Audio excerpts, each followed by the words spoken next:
In Avatar: The Last Airbender, Aang and Zuko are seen as parallels throughout the entire series, but there are three moments in each season that I just want to highlight.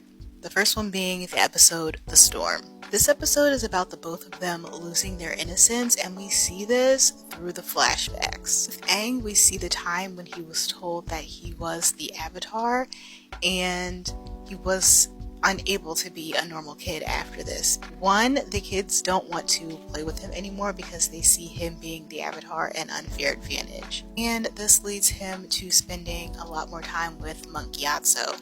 And two, he can't do fun things because he has to train because he's the Avatar. And with Zuko, we see him preparing to become the Fire Lord by going to these war meetings, and then we see him speak out in one of these meetings that resulted in him having to do an Agni Kai with his father, and that also led to his banishment. You have to remember that both of them were very young and around the same age while these things were happening. Aang was 12 and Zuko was 13. The episode Bitter Work in season 2 is another Zuko-Aang parallel moment that I want to highlight. In this episode, we see both of them going through very difficult training that in the end does make them better benders, but it does make them stronger people as well. For Aang, this is the first time that bending is difficult for him as he's working with his opposite, Earth. Aang has to take a different approach with this form of bending, and in the end he learns to be fully grounded and be stronger.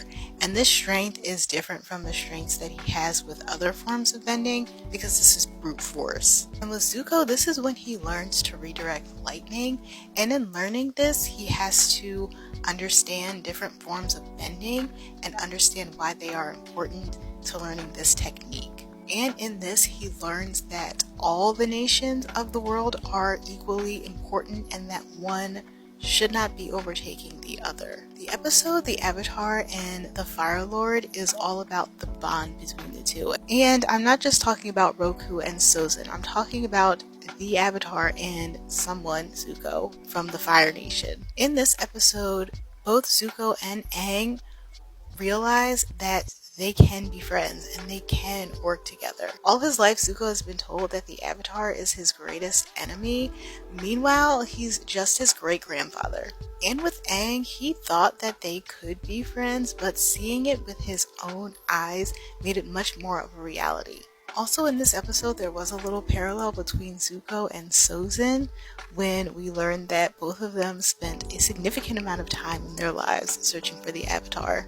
Alright, let me know in the comments if you think that Aang ever realized that he was basically Zuko's great-grandfather, and as always, make sure you're following me because there's definitely more to come.